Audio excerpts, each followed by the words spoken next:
Straight acoustic guitar.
This is a late 40s J-50. Now it's got the proverbial crack at the top edge of the fingerboard from the plastic shrinking and pulling the wood. And one of my TechDecks customers recently sent me a link of this vise that this guy was using to hold the guitar in the right position. I have to say honestly, in the half a century I've worked on guitars, I have never once put a guitar in a vise. This video you're watching is number 684, and there isn't a single one of those videos where you will find me putting a guitar in a vise. Okay, that's the temperature we want to see, 145 to 155 Fahrenheit. So the glue is ready to go.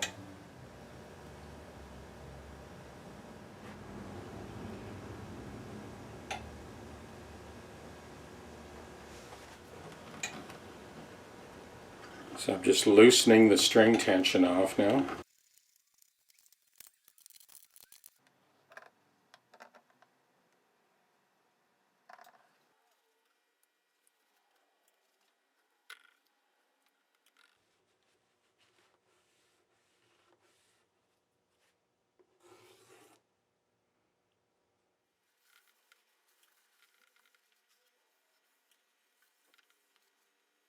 Here's the challenge. I want to wick some naphtha underneath that pickguard to loosen it off. But in order to make sure that the orientation of the pickguard is just right, so that it wicks underneath the pickguard but doesn't go all over the rest of the top, I have to hold it at this angle. How do I do that? I do it just like that. We didn't need mechanical fasteners, vices, or clamps. We've got the perfect orientation for that naphtha to wick under there. And we'll slip that off and get to work on these two cracks. A little bit steeper angle. I can see that running down in this direction. That's what we want. Okay, we'll try that again. I'm going to leave it in this orientation as I do this. Just by buffing that probe, that gives us the heat we need. I'm not heating it up with a torch or anything.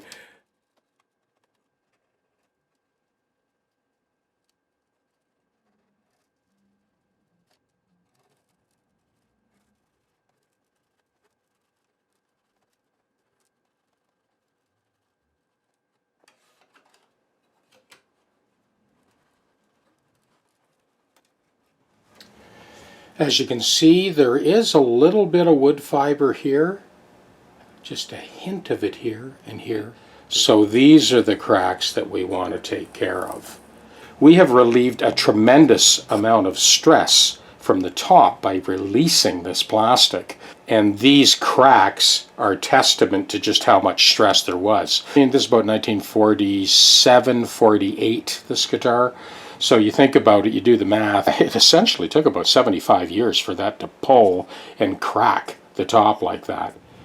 So I have filled in that slot, as you can see. Before I re-slot the bridge for the proper intonation, I thought I would point out a couple of things. Astoundingly, this bridge has never been removed. It's been on there for 75 years. So that's the original footprint. Bridge has never been removed, and 75 years later, the bridge is still on. Now there are two fasteners underneath these pearl dots. I did reach in and snug down those nuts, and I'm just getting ready to do the math and lay out the position for the new slot.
Well, I got the frets out nice and clean, and this, not surprisingly, is the real trouble spot. So I'll get the scrub blocks, the short sanding block, and work that down, and we'll get ready to put the frets in.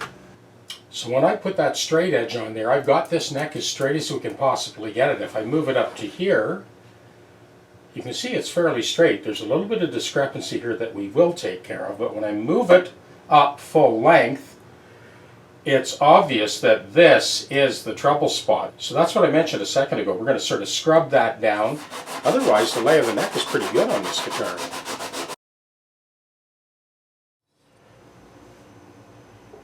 A little bit more, almost there. This is 80 grit, by the way, this block. And no, it's not a curved block. It's jointed dead flat. But there is a slip of leather underneath that, and we get the flex we need that naturally follows this radius. And that is what we were after.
I'm going to back up for a minute and explain how I arrived at this stage.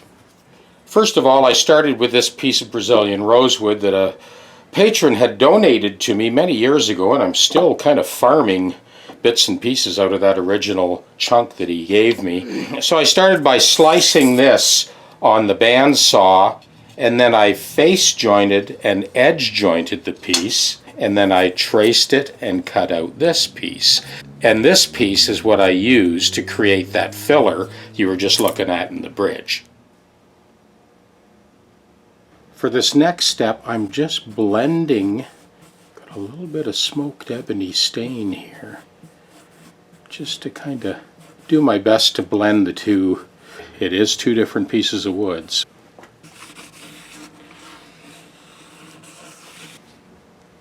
And that is what we've ended up with.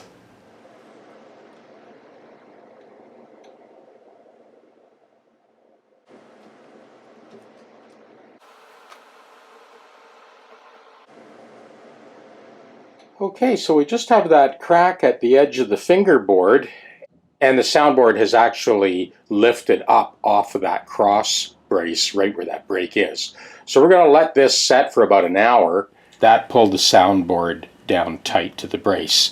I have a patch under this magnet, initially got it in place with a magnet, and then there's a piece of hockey puck over the magnet on the inside of the guitar, and that has kind of leveled this out. All of the gluing is now done. Yeah, that's good. That pulled that right down. So to best explain this, I had this dowel in the center of that round patch, and that gave me just enough height to clear the brace. And then I had that piece of hockey puck there, and that centered the patch directly on the crack, and it pulled it down tight, so that's flush now. Both of these are dead flush. Got some two-sided tape on the underside of that. Just made up this mask so we don't get that contact cement where we don't want it to be.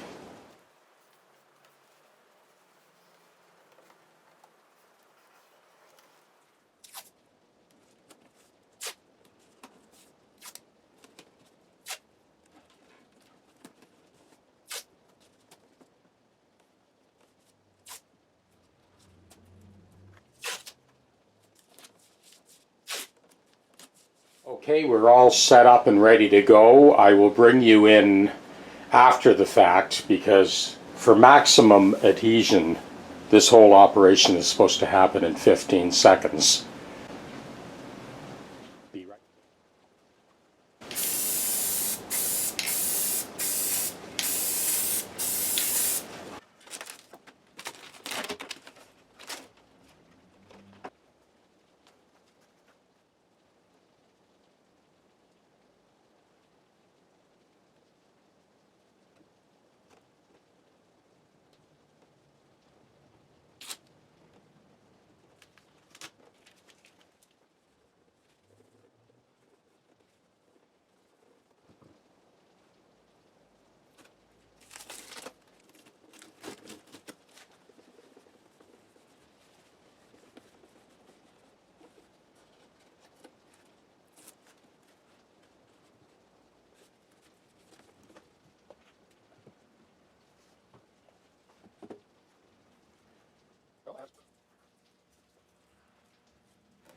We're looking for a consistency along the edge of this Brazilian rosewood fingerboard.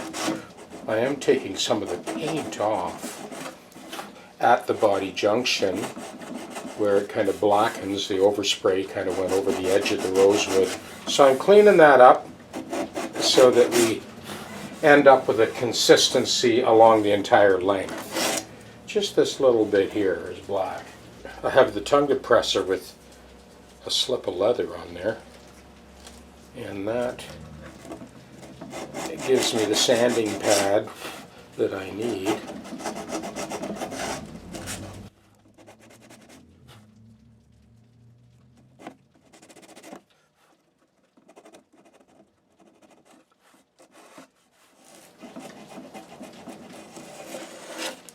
The back of the neck is a bit chewed up because of the various capos that were used way back then in the 40s.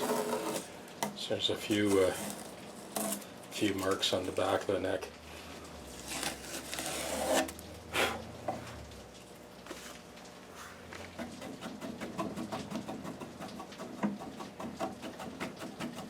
And that is all we're after.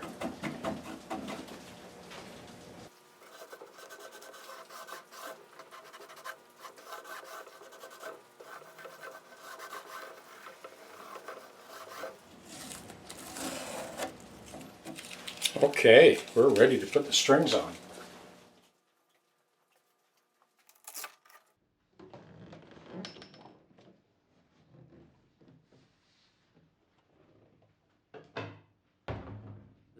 There are a few reasons that I suspect this to be either 1949, 48, possibly 47. So first of all, for those of you who are following my channel, you'll remember that 1946 Banner guitar.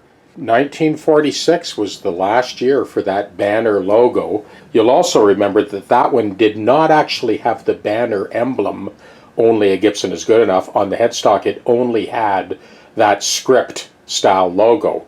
This, of course, is either the first or second year of the then new block Gibson logo.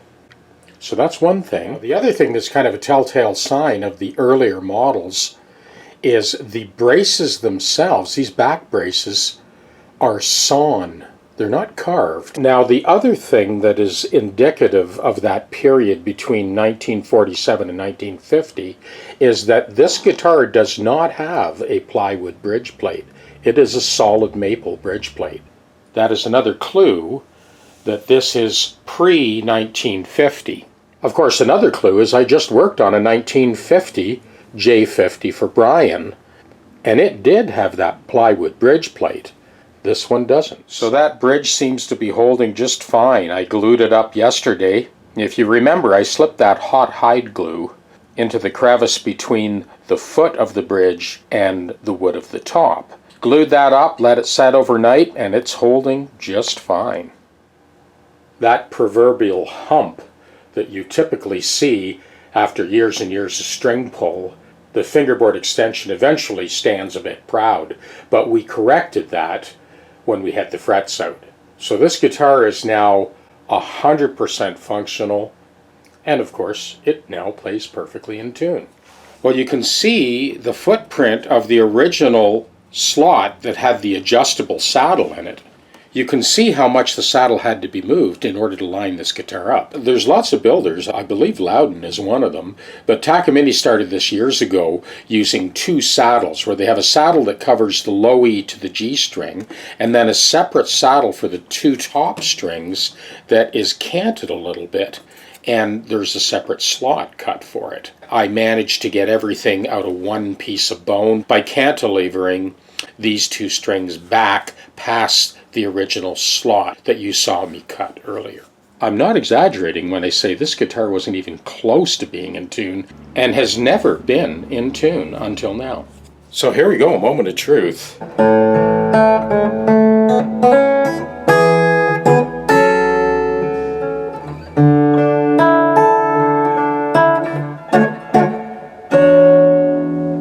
Okay, so that is the progression that I looped.